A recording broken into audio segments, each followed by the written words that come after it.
Le radis de la Méduse, chapitre 28, le plus beau des séjours. La voilà, elle nous revient, dit une voix mélodieuse. Une autre chantonna. Comment te sens-tu, tendre fruit? Oh, où suis-je? Demanda Sandy. Bienvenue sur la Lumineuse, l'île du plus beau des séjours au centre du lac Toxkiri, répondit une nèfle en souriant. Je suis tombée, mais où est Pierre? Ah, si tu veux parler de cet adorable haricot qui s'est échoué ici en même temps que toi, il est dehors, il joue au glute. Une Batavia est partie lui annoncer ton réveil. Oh, tu devais être bien fatigué. Les vers luisants sont passés 3 fois depuis ton arrivée. Je me souviens, l'eau froide, le rieux. Ah oui, tous ceux qui y tombent se retrouvent ici à cause du courant. Mais, dit Sandy de plus en plus perplexe, il me semble que je te connais. Tu es... Nicole? Nicole, c'est toi? Mais je deviens folle. Mais c'est bien moi, Sandy, ma chérie. Mais tu étais grosse comme ça quand tu es tombée à l'eau et plus personne ne t'a jamais revue.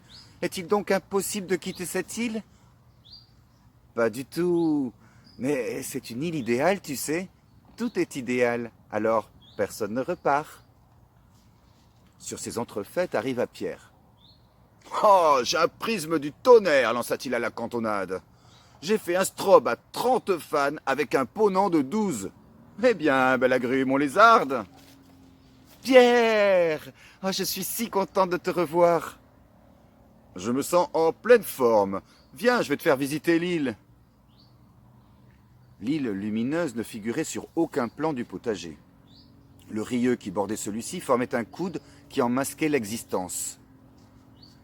C'était en réalité un énorme bloc d'engrais primitif à demi émergé, dont la consommation révélait le meilleur de chacun. Située au milieu d'une tourbière inondée de faible profondeur, des feux follets la faisaient scintiller. Ses habitants, tous naufragés, y avaient pris racine les uns après les autres et florissaient dans une harmonie inconnue des profanes. Ces derniers, cantonnés dans ce qui paraissait être aux insulaires une usine de conditionnement, entretenaient le mythe d'un rieux abritant d'horribles colamboles. Mais en réalité, il n'y avait jamais de problème sur la Lumineuse, car le seul fait d'y être voulait dire dormir sur un gisement inépuisable d'engrais naturels, ce qui calmait le légume le plus belliqueux et le remplissait d'aise. Dans un tel climat de joie et d'amour, Sandy se sentit bientôt tout à fait remise. Elle visita le centre de brumisation, idéal pour se refaire une beauté, la galerie commerciale avec ses nombreux magasins d'étiquettes autocollantes, essaya plusieurs cajots et finalement revint chargée de nombreux achats qu'elle paya avec la poussière du sol. Elle loua tout un étage dans le frigidaire envasé avec vue sur le lac où Pierre s'était repiqué. Alors commença un séjour de rêve. Le matin, Sandy prenait l'engrais avec Pierre sur le toit du frigidaire dans une douce phosphorescence. Ils échangeaient d'aimables propos, bercés par le rythme tranquille des vaguelettes du lac. Puis Pierre partait faire son glute et Sandy rejoignait Nicole pour faire du shopping. À midi, tout le monde se retrouvait à la plage pour se vautrer sur l'engrais et prendre un bain. Pierre apprenait à flotter à Sandy en la tenant à bout de cosse, et ce n'était que rire, taquinerie, embrassade. L'eau du lac effaçait les tavelures, les mâchures, la rouille. Elle cicatrisait les coupures, les brûlures, résorbait la pourriture grise et le mildiou.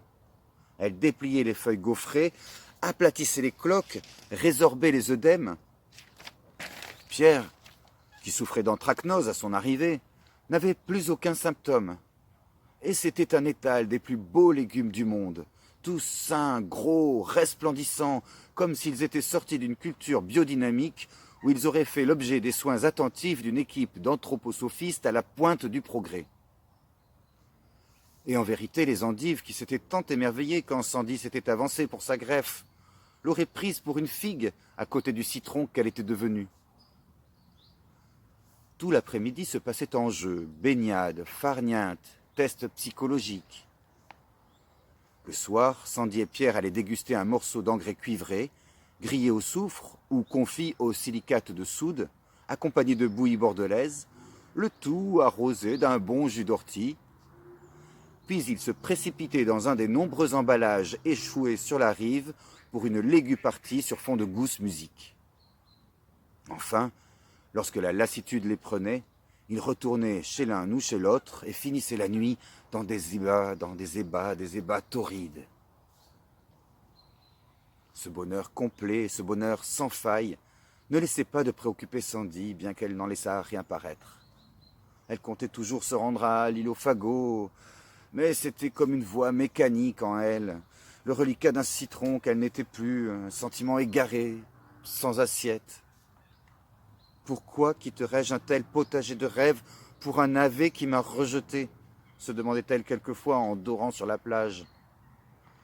Je croyais n'aimer que lui jusqu'à la fin de mon existence, et voilà qu'il s'est révélé médiocre, couard, parjure, incapable de me préserver. J'ai ici tout ce qui convient à mon bonheur, et Pierre est vraiment le plus adorable des haricots. Pourquoi persister dans l'erreur?